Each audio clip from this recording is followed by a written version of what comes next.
ഇനി മേലെ കള്ളം പറയുവോ? എന്ത് പറയുവോ? കള്ളം. ഇൻഡ്യൂസ്ഡ് ആണത്. അടുത്തത് ചോദിക്കുന്നത്, ഇനി മേലെ നീ ഇത് ചെയ്യരുത്, ഇൻഡ്യൂസ്ഡ് ആണ്. നീ അവിടെ പോയി നോക്കരുത്, ഇൻഡ്യൂസ്ഡ് ആണ്. ചെയ്യരുത്, നോക്കരുത് എന്ന് പറയുന്നതിൻ്റെ പുറകിന് പോകണം എന്നുള്ളതാണ് നമ്മുടെ ബ്രെയിൻ നമ്മളെ പഠിപ്പിച്ചത്. ഏറ്റവും കൂടുതലും കല്യാണാലോചനകൾ പോകുന്നൊക്കെ ചെറുക്കൻ എന്നാ ജോലി, പെണ്ണിനെ നോക്കുവോ? ഈ എന്നാൽ എത്ര അച്ഛനമ്മമാർ മകളെ നീ എവിടെ ആയാലും ബോൾഡായിട്ട് ജീവിക്കാൻ നിന്നാൽ മതി എന്ന് പറഞ്ഞിട്ട് അവൾക്ക് വേണ്ട എഡ്യൂക്കേഷനും അവളെ ആ രീതിയിലും ട്രെയിൻ ചെയ്യുന്നു. നമ്മുടെ ബോഡിയിൽ മഗ്നീഷ്യം ലെവലൊക്കെ നല്ല റിച്ച് ആണെങ്കിൽ നല്ല സ്ലീപ്പ് കിട്ടും, സ്ട്രെസ് ഹോർമോൺസിനെ കൺട്രോൾ ചെയ്യാൻ സഹായിക്കും. ലോകരാജ്യത്തെ ഏറ്റവും വലിയ സമ്പന്നന്മാരിൽ 10 പേരെ എടുത്ത് പരിശോധിച്ച് നോക്കിയാൽ അവരൊരിക്കലും വിശ്വാസികളല്ല. അവരുടെ സിസ്റ്റത്തെയും ടെക്നിക്സിനെയാണ് അവർ ഫോളോ ചെയ്യുന്നത്. ആനയുടെ കഥ.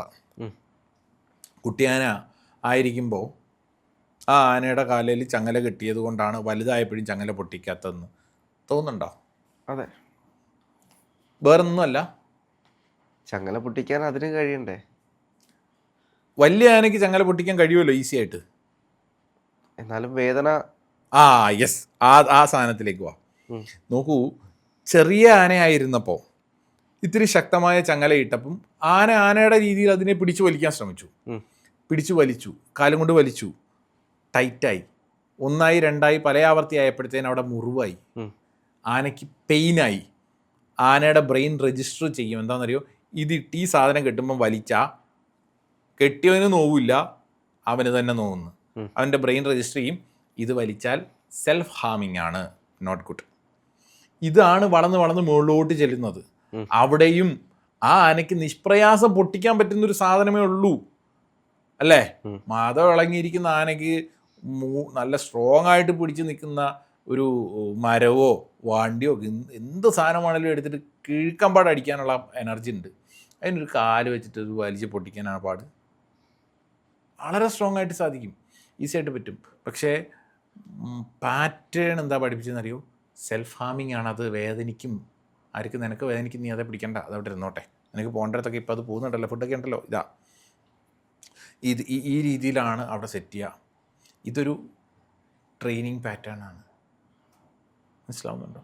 ഈ പാറ്റേണുകളാണ് അറിഞ്ഞോ അറിയാതെയോ മനുഷ്യന്മാരുടെയും തലകളിലുള്ളത്. അവനറിയാം ചെയ്താൽ പണി കിട്ടും. ഓക്കെ, ഇപ്പോൾ നിങ്ങൾ കോമഡി ഷോയിൽ കണ്ടിട്ടില്ലേ, മീൻസ് പ്രാങ്കിൽ കണ്ടിട്ടില്ലേ? ഒരാളിങ്ങനെ നടന്നു പോയിച്ച് അയ്യോ തല ഇങ്ങനെ ഇടിച്ചേച്ച്, മറ്റവൻ വന്നിട്ട് ഒരു കാര്യമില്ല, അവനറിയാം അവിടെ എംറ്റി ആണ്, ഒന്നുമില്ല. ഇങ്ങനെ വെറുതെ ടക്കുന്നൊരു ശബ്ദവും കേൾപ്പിച്ചേച്ച് ഇങ്ങനെ തല തിരുമിയാൽ വരുന്നവനിങ്ങനെ തപ്പി നോക്കും, എന്തെങ്കിലും ഉണ്ടോ. ഇനി വെറുതെ ഇങ്ങനെ 10 പേര് നടന്നു പോകുന്നതിൻ്റെ ഇടയിൽ അയ്യോ തലയിൽ എന്തോ വീണെന്ന് പറഞ്ഞ് ഇങ്ങനെ മേപ്പോട്ട് നോക്കി പോയിട്ടുണ്ടെങ്കിൽ താഴെ നടക്കുന്നവനും പെട്ടെന്ന് അലേർട്ടായിട്ട് മേപ്പോട്ട് നോക്കി നടക്കും. ഇതൊക്കെ എവിടെയാ കിട്ടുന്നത് പാറ്റേൺ? ഇത് റിയാലിറ്റിയെ അറിയാൻ മനസ്സിലാക്കാനായിട്ട് പറ്റുന്ന ഒരാൾക്ക് ഇത് പ്രശ്നമില്ല. വളരെ നൈസാരായിട്ട് നടന്നു പോവുക. നമ്മുടെ മീശ മാധവനകത്ത് എല്ലാവരും കിടക്കെന്ന് പറഞ്ഞപ്പോഴത്തേന് അമ്പലത്തിന് ചുറ്റും കിടക്കും. മറ്റേ നമ്മുടെ നായികയോ അനുവോ അവർ 37 മാത്രം നേരെ ഇങ്ങനെ നിന്ന് വട്ടം ചിരിച്ചേച്ച് എല്ലാവരോടും ചിരിച്ചേച്ചും പോവില്ലേ. ബാക്കിയുള്ളവർക്ക് എന്താ പറ്റിയത്? എന്നിട്ട് പട്ടാളക്കാരൻ വെച്ചിട്ട് ഒരു നിമിഷം ഞാൻ ബോർഡറിലാണെന്ന് ചിന്തിച്ചു പോയി. അതെ, അതായത് അയാൾ കിടന്ന് കാണിച്ചപ്പോഴത്തേന് എല്ലാവരും അത് കിടന്നു അവിടെ ഗുണ്ട് പൊട്ടിയപ്പോൾ. ഇത് കൂടെ നിൽക്കുന്നവരുടെ പാറ്റേണിനെ ഫോളോ ചെയ്യണം. ഹ്യൂമൻ മൈൻഡാണ്, അല്ലേ? അതെ. അത് മറ്റൊരാൾ എന്ത് വിചാരിക്കും എന്ന് വിചാരിച്ചേച്ച് കോമ്പൻസേഷൻ കൊടുക്കും, അല്ലെ കൂടെ അഡ്ജസ്റ്റ് ചെയ്യും. സ്വന്തമായിട്ട് ഓക്സിറ്റോസിൻ എന്ന് പറയും, സ്വന്തമായിട്ട് സർവൈവൽ മെക്കാനിസം അല്ലേ? യെസ്, സർവൈവൽ മെക്കാനിസം ആണ്. ഇതേ സർവൈവൽ മെക്കാനിസം കൂടെ നിന്ന് പെണ്ണിന് വർക്ക് ചെയ്തില്ലേ? അവർക്ക് വർക്ക് ചെയ്തില്ല, മനസ്സിലായില്ലേ? അതാണ് തമ്മിലെന്ന് എപ്പോഴും കോൺഷ്യസ് ആയിട്ടിരിക്കുന്നതും സർവൈവൽ മെക്കാനിസം എന്ന് നമ്മൾ വിളിക്കുന്ന ഒരു സാധനമാണ്. ഇപ്പോൾ അതെല്ലാവരിലും ഉണ്ട്. ഇപ്പോൾ പെട്ടെന്ന് ഒരു സാധനം നമ്മുടെ മുന്നിലേക്ക് വരുമ്പോൾ ഇങ്ങനെ കൈയെടുത്ത് കാണിക്കുന്നത് സർവൈവൽ മെക്കാനിസം ആണ്. ഒരു കാര്യമില്ല, അത് നല്ലത് തന്നെ, വേണ്ടെന്നല്ല. പക്ഷേ ആവശ്യമില്ലാത്തത് ഈ സർവൈവൽ മെക്കാനിസം കൊണ്ട് എന്താ അവസ്ഥ? കോമാളി അവനല്ലേ പറ്റുള്ളൂ. നമ്മൾ അറിഞ്ഞോ അറിയാതെയോ മറ്റൊരാളുടെ എക്സ്പീരിയൻസിനെ സർവൈവൽ മെക്കാനിസം എന്നോ അല്ലെങ്കിൽ എന്തെങ്കിലുമൊക്കെ കാര്യങ്ങളായിട്ട് എടുത്തിരിക്കുക. അച്ഛനും അമ്മയ്ക്കും ഇങ്ങനെയായിരുന്നു, അതുകൊണ്ട് ഞാനും ഇങ്ങനെ ആവണം എന്ന് ചിന്തിച്ച് പോയിട്ടുണ്ടെങ്കിൽ പാറ്റേൺ പൊളിഞ്ഞില്ല. അതങ്ങനെ തന്നെ നിൽക്കും, അത് കണ്ടിന്യൂ ചെയ്യും. ഇതിനകത്ത് നിന്ന് ജോലിയുടെ കാര്യത്തിൽ പറയാം, ഈ ഒരൊറ്റ ജോലിയേ ഉള്ളൂ, ഇതും കൊണ്ട് വേണം എല്ലാം ഓടിക്കാമെന്ന് ചിന്തിക്കുന്ന ആൾക്കാരാണ് കയ്യിലുള്ളത്.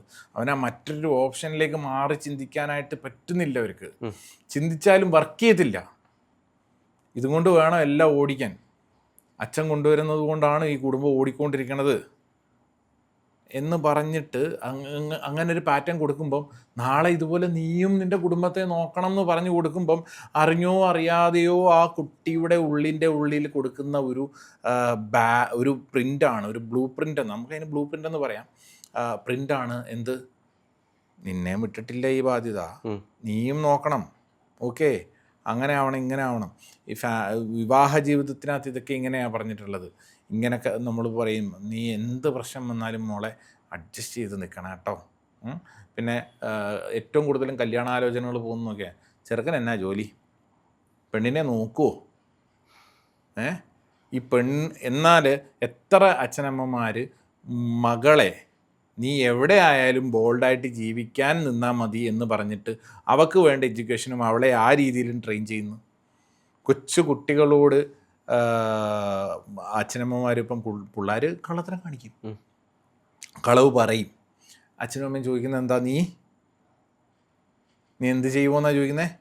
ഇനി മേലെ കള്ളം പറയുമോ, എന്ത് പറയുമോ, കള്ളം. ഇൻഡ്യൂസ്ഡ് ആണത്. അടുത്തത് ചോദിക്കുന്നത്, ഇനി മേലെ നീ ഇത് ചെയ്യരുത്, ഇൻഡ്യൂസ്ഡ് ആണ്. നീ അവിടെ പോയി നോക്കരുത്, ഇൻഡ്യൂസ്ഡ് ആണ്.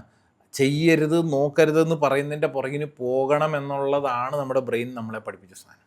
ആഹാ, എന്നാൽ പിന്നെ ഇങ്ങോട്ട് വിളിച്ചാൽ അവൻ അങ്ങോട്ടേ പോവുള്ളൂ. ഇതായിരിക്കും ആ കുട്ടി ആദ്യമേ കാണിച്ചിട്ടുണ്ടാവുക.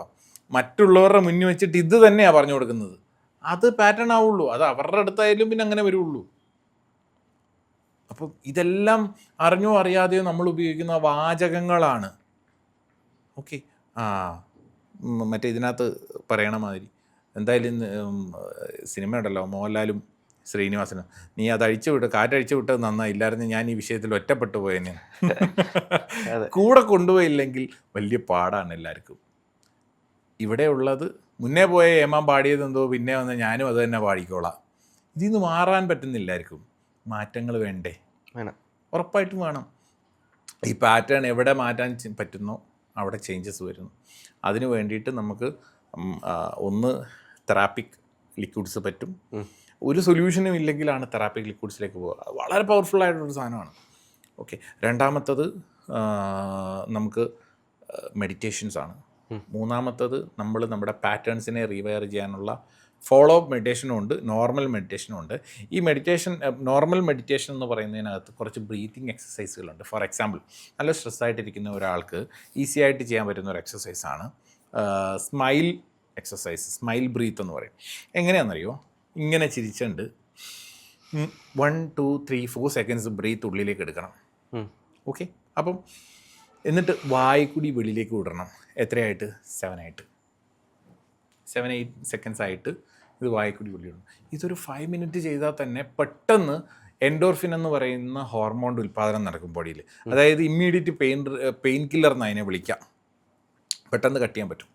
ഇതേപോലെ സ്ട്രെസ്സിൽ നിന്ന് പുറത്തു വരാനായിട്ടുള്ള എക്സസൈസുകളാണ് 4 സ്റ്റെപ്സ് ആയിട്ട് ഉള്ളിലേക്ക് ഇടുക. 7 സെക്കൻഡ്സ് ഹോൾഡ് ചെയ്യാം. 1 2 3 4 5 6 7 ഇങ്ങനെ ഹോൾഡ് ചെയ്യാം. എന്നിട്ട് 8 സെക്കൻഡ്സ് ആയിട്ട് പുറത്തേക്ക് വിടാം. നിങ്ങളുടെ ശരീരം ശീലിക്കുന്ന ഒരു സാധനമുണ്ട്. എപ്പോഴെങ്കിലും എന്തെങ്കിലും ഒരു വലിയ സ്ട്രെസ്സിൽ നിന്ന് പുറത്ത് വരുമ്പം ഒരു ഡീപ്പ് ബ്രീത്ത് നടത്തും. ഓക്കെ, ദീർഘനിശ്വാസം. അപ്പം അങ്ങനെയുള്ള പല പാറ്റേൺസുകളെ മനഃപൂർവ്വം ചെയ്യുമ്പോൾ നമ്മുടെ ബോഡിയിൽ ബ്രെയിനിന് ഈ ഹാപ്പി ഹോർമോൺസിനെ താൽക്കാലികമായി പ്രൊഡ്യൂസ് ചെയ്യാനുള്ള കഴിവുണ്ട്. അത് പെർമനൻ്റായിട്ട് റീപ്രൊഡ്യൂസ് ചെയ്ത് നാച്ചുറലി കൊണ്ടുവരണമെങ്കിൽ നമ്മുടെ ബോഡിയിൽ ഞാൻ പറഞ്ഞ കണ്ടൻറ്റുകളുടെ ആവശ്യകതകളുണ്ട്. അതാണ് അവിടെ വർക്ക് ചെയ്യുക. അപ്പം 1 ബ്രീത്തിങ് എക്സസൈസ്, 2 വളരെ സിമ്പിളായിട്ട് പറയുമ്പം നോർമലി നമുക്ക് ഒരു ഫോളോ അപ്പ് മെഡിറ്റേഷൻ ഉണ്ട്, 3 തെറാപ്പിക് ലിക്വിഡ്സ്, 4 വളരെ പവർഫുള്ളായിട്ടുള്ള ഫുഡ് ഹാബിറ്റ്സിലൂടെ എന്ന് പറയുമ്പം നമ്മുടെ ബോഡിയിൽ മഗ്നീഷ്യം ലെവലൊക്കെ നല്ല റിച്ച് ആണെങ്കിൽ നല്ല സ്ലീപ്പ് കിട്ടും, സ്ട്രെസ് ഹോർമോൺസിനെ കൺട്രോൾ ചെയ്യാൻ സഹായിക്കും, മറ്റുള്ള ഹോർമോൺസിൻ്റെ ഉൽപ്പാദനങ്ങൾ ഹെൽപ്പ് ചെയ്യും. അപ്പം മഗ്നീഷ്യം റിച്ച് ആവാൻ വേണ്ടിയിട്ട് ആഡ് ചെയ്യാൻ പറ്റുന്ന ഒരു ഫുഡ് ഹാബിറ്റ് എന്ന് പറഞ്ഞു കഴിഞ്ഞാൽ 2 കാര്യങ്ങൾ ചെയ്താൽ മതി. പംകിൻ സീഡ്, സൺഫ്ലവർ സീഡ്, അതേപോലെ തന്നെ ഫ്ലാക്സ് സീഡ് പ്ലസ് സീസെയിം, അതായത് എള്ള്. ഇത് 4ഉം ഒരു 100 ഗ്രാംസ് വീതം വാങ്ങിയിട്ട് ഒന്ന് റോസ്റ്റ് ചെയ്യുക, സ്ലോ റോസ്റ്റ് ചെയ്തിട്ട് എയർ ടൈറ്റ് പാക്കറ്റിൽ സൂക്ഷിച്ചിട്ട് ഡെയിലി 2 ടേബിൾ സ്പൂൺ വീതം ഇൻടേക്ക് ചെയ്യുക. ഹൈ റിച്ച് ആണ്. പിന്നെ ചീര നല്ലതാണ്. വിറ്റമിൻ B12 ബോഡിയിൽ ആഡ് ചെയ്യുക, omega-3 ആഡ് ചെയ്യുക, വൈറ്റമിൻ D ഡെഫിഷ്യൻസീസ് റിക്കവർ ചെയ്യുക, അതിന് വേണ്ട പ്രോപ്പർ ആക്ടിവിറ്റീസിലൂടെ പോവുക, അതിന് വേണ്ട ബ്രീത്തിങ് എക്സസൈസ് ചെയ്യുക, ഇങ്ങനെയുള്ള കാര്യങ്ങൾ ചെയ്യുക. പ്ലസ് ഫൈനൽ വണ്ണാണ് ഫോളോ അപ്പ് മെഡിറ്റേഷൻസ്. അത് എക്സ്ക്ലൂസീവായിട്ട് നമ്മൾ ഒരു പ്രത്യേക പാറ്റേണിലൂടെ നടത്തി പോകുന്നൊരു ഇതാണ്. റിസൾട്ട് ഗ്യാരണ്ടിയാണ്. അത് ഫോളോ ചെയ്യാൻ പറ്റിയിട്ടുണ്ടോ കൺഫേം ആയിട്ട് ഒരു 30-35 മിനിറ്റ്സിൻ്റെ മെഡിറ്റേഷനാണത്. ഇത് ചെയ്ത് കഴിഞ്ഞാൽ നമുക്ക് മാനിഫെസ്റ്റേഷൻ കൃത്യമായിട്ട് 100%. മാനിഫെസ്റ്റേഷൻ എന്ന് പറയുന്നത് ആവശ്യമില്ല അവിടെ.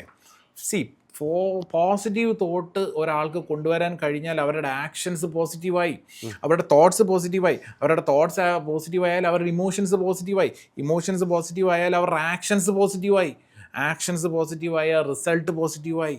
അതായത് അവരുടെ സാധ്യതകൾ, അവരുടെ മുന്നിലുള്ള സാധ്യതകൾ ഐഡൻറ്റിഫൈ ഇരിക്കുന്ന സാധ്യതകളും അവരുടെ ബ്ലോക്സും അവർ ഐഡൻറ്റിഫൈ ചെയ്യും. അവർക്ക് ഇറങ്ങിത്തിരിക്കാൻ പറ്റും. ആക്റ്റീവ് അങ്ങനെയാണ്, വളരെ ആക്റ്റീവായിട്ട് പോകും. സാമ്പത്തികമായിട്ട് ഉയർന്ന ഏതൊരു വ്യക്തിയുടെയും ഞാൻ മുമ്പേ പറഞ്ഞ മാതിരി അവരുടെ ഒരു വാക്കിംഗ് സ്റ്റൈൽ എന്താണ്, അവരുടെ ഒരു പാറ്റേൺ എന്താണ്. ലോകരാജ്യത്തെ ഏറ്റവും വലിയ സമ്പന്നന്മാരിൽ 10 പേരെ എടുത്ത് പരിശോധിച്ച് നോക്കിയാൽ അവരൊരിക്കലും വിശ്വാസികളല്ല. അവരുടെ സിസ്റ്റത്തെയും ടെക്നിക്സിനെയാണ് അവർ ഫോളോ ചെയ്യുന്നത്. അവർക്ക് ജന്മനാലുള്ള വിശ്വാസങ്ങളുണ്ടെങ്കിലും അവർ ഓപ്പൺ ടു ഭക്തി ഇങ്ങനെയുള്ള സാധനങ്ങളുടെ ഒന്നും പുറകിനുള്ളതല്ല. അവർ എക്സസൈസിന് വേണ്ടി വർക്ക് ചെയ്യുന്നുണ്ട്. അവർ വളരെ സിമ്പിളാണ്. അത് വളരെ ആക്റ്റീവായിട്ട് നോക്കിയാൽ അവരുടെ പാറ്റേൺ അന്വേഷിച്ചാൽ മനസ്സിലാവും. അവർ വളരെ ആക്റ്റീവായിട്ടാണ് നടന്ന് എല്ലാവരിലേക്കും ചെല്ലുന്നത്. അവരുടെ ഹാൻഡ് ഷേക്ക് പോലും വളരെ പവർഫുള്ളാണ്. അതൊന്ന് പരിശോധിച്ച് നോക്കാം. വളരെ പവർഫുള്ളല്ലേ. നമുക്ക് ഇമേജാണ് പ്രശ്നം. അത് മാറ്റിയാൽ അത് മാറാം. അത് മാറാൻ എന്തൊക്കെ വേണം? ഈ പറഞ്ഞ പാറ്റേണിലൂടെ കടന്നു പോകണം. ഡെഫിഷ്യൻ്റ് ആയിട്ടുള്ള കാര്യങ്ങൾ ബ്ലഡ് ടെസ്റ്റ് ശരിക്കും ഒരു 9-10 ബ്ലഡ് ടെസ്റ്റുകളുണ്ട്. ഈ 3 എണ്ണത്തിൽ ഒരാളുടെ ഫിനാൻഷ്യൽ പേഴ്സണാലിറ്റി എന്താണെന്ന് നമുക്ക് ഐഡൻറ്റിഫൈ ചെയ്യാം. CCF ഫാക്ടർ എന്ന് പറയുന്ന ഒരു കോഡിങ് ഞാൻ ചെയ്ത് ChatGPT ഞാൻ ഏൽപ്പിച്ചിട്ടുണ്ട്.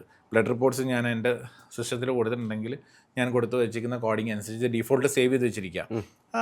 എന്താണെന്നും CCF എന്താണെന്നും അവരുടെ പാറ്റേൺ എന്താണെന്നും അവരുടെ സ്വഭാവം എന്താണെന്നും ഫിനാൻഷ്യലി അവരെങ്ങനെയാണ് നോക്കി കാണുന്നതെന്നും നമുക്ക് അപ്ഡേറ്റ് കിട്ടുകയും. അപ്പോൾ ആ ഒരു കോഡിങ് അതാണ് നമുക്ക് ശരിക്കും വേണ്ടത്. അതിൽ നിന്ന് ചേഞ്ചസ് കൊണ്ടുവരാം. ഇനി ഞാൻ മുമ്പേ ഒരു കാര്യം പറഞ്ഞിരുന്നില്ലേ, ഒരു ടെസ്റ്റ് എന്ന് പറയുന്നത് നമ്മൾ കാലങ്ങളായിട്ട് ശീലിച്ചു വന്ന കുറേ പാറ്റേണുകളാണ് നമ്മൾ ഇന്നും മുന്നോട്ട് കൊണ്ടുവന്നത്. അപ്പം ഞാൻ മുമ്പേ ഒരു ടെസ്റ്റ് പറഞ്ഞിരുന്നു. ഇതിപ്പോൾ എത്രയാ? 1. ഇതെത്രയാ? 2. ഇതെത്രയാ? 5. ഓക്കെ. ഇത് നമ്മളൊരൊറ്റ പ്രാവശ്യമല്ലേ ടെസ്റ്റ് ചെയ്തിട്ടുള്ളൂ.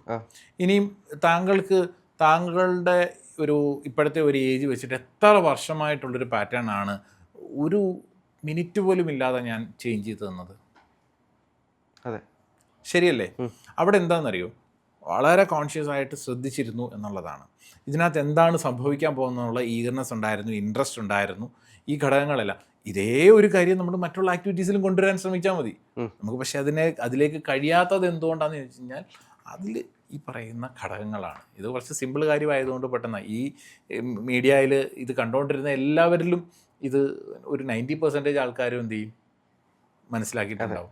ഇത് നമ്മളുടെ വർഷങ്ങൾ കൊണ്ടുള്ള ഒരു ശീലമാണ്. ഇതിങ്ങനെ കാണിച്ച 5 പറയുമ്പോൾ പോലും ഞാൻ കാണിച്ചാൽ ഇതിങ്ങനെ തന്നെ മതി, 1 ആയാൽ മതി എന്ന് ഞാൻ നിങ്ങൾക്ക് തന്ന കോഡ് അല്ലെ ഡേറ്റ, അത് ആക്ഷനാണ്, ഇമേജാണ്. അതേസമയം വൈകാരികമായിട്ട് എന്തോ ഒരു എന്തൂസിയാസം ക്രിയേറ്റ് ചെയ്ത് വെച്ചിരിക്കുന്ന ഒരു കണ്ടൻറ്റാണ്. ഇതുപോലെ നമ്മളുടെ കോൺഷ്യസിനെ ഒന്ന് മാറ്റി നിർത്തി സബ് കോൺഷ്യസിനെ അപ്ഗ്രേഡ് ചെയ്ത് കൊണ്ടുവരാനുള്ള മെഡിറ്റേഷൻസ് ഉണ്ട്. അതിന് ഹെൽപ്പ് ചെയ്യുന്ന കാര്യങ്ങളൊക്കെയാണ് ഞാനിപ്പോൾ ഈ പറഞ്ഞ സീഡ്സ്. പിന്നെ സീഡ്സൊക്കെ കഴിക്കുമ്പോൾ വളരെ ശ്രദ്ധിക്കണം. ചിലർക്കൊക്കെ അതിൽ പല സീഡ്സ് അലർജിക്ക് ഉണ്ടാവും. അങ്ങനെയുള്ളവരതൊക്കെ മാറ്റി നിർത്തേണ്ടതായിട്ട് വരും. വേറെ എന്തെങ്കിലും ഘടകങ്ങളിലൂടെയോ ആഹാരത്തിലൂടെയോ സപ്ലിമെൻറ്റ്സിലൂടെയോ ഒക്കെ എന്ത് ചെയ്യണം, അവരുടെ ഡെഫിഷ്യൻസി ഓവർറൈഡ് ചെയ്താൽ തന്നെ ഓട്ടോമാറ്റിക്കലി പോസിറ്റീവ് തോട്ട്സ് വർക്ക് ചെയ്യാൻ തുടങ്ങും. ചിലപ്പോൾ ഇതിലൂടെ ഒരാൾ കടന്നു പോകാൻ വേണ്ടിയിട്ട് എന്തൊക്കെയാണ് ചെയ്യേണ്ടത്? ഒരു ഗുരുവിൻ്റെ അടുത്ത് പോയി പഠിക്കണമെന്ന് തന്നെയുണ്ട് ഇത്? അങ്ങനെ ചോദിച്ചിട്ടുണ്ടെങ്കിൽ CCF ഫാക്ടർ ഞാൻ നമ്മുടെ ഭാഗത്തു നിന്നും കോപ്പിറൈറ്റഡ് ഒരു കോഴ്സാണ്. എൻ്റെ സിലബസ് ഓപ്പൺ ടു വെളിയിൽ പുറത്ത് അവൈലബിൾ അല്ല.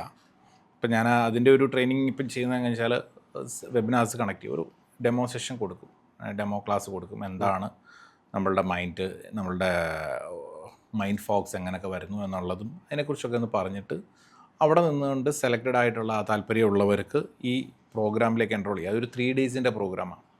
ആ 3 ഡേയ്സ് പ്രോഗ്രാമിലേക്ക് എൻറോൾ ചെയ്തിട്ട് അവിടെ വെച്ചിട്ടാണ് അവരെ ബാക്കിയുള്ള കാര്യങ്ങൾ ഗൈഡ് ചെയ്യുക.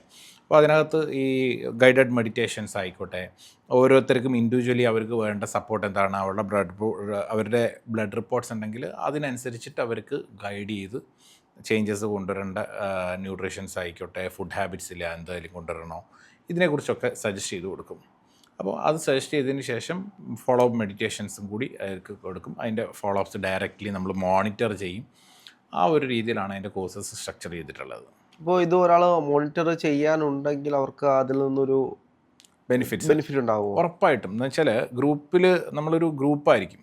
അപ്പോൾ ഒരു ബാച്ച് എന്ന് പറയുന്നത് മിനിമം 30 പേരാണ്. അപ്പോൾ ആ ഒരു 30 പേരുടെ ഇടയിൽ വരുന്ന അവരുടെ ഒരു സെഗ്മെൻറ്റിൽ അവർക്ക് തന്നെ അറിയാൻ പറ്റും. നിങ്ങൾ ധൈര്യമായിട്ട് അവരുടെ പേഴ്സണലി ഉള്ള കാര്യങ്ങൾ ഗ്രൂപ്പിൽ എക്സ്പീരിയൻസസ് ഷെയർ ചെയ്യാൻ പറയും.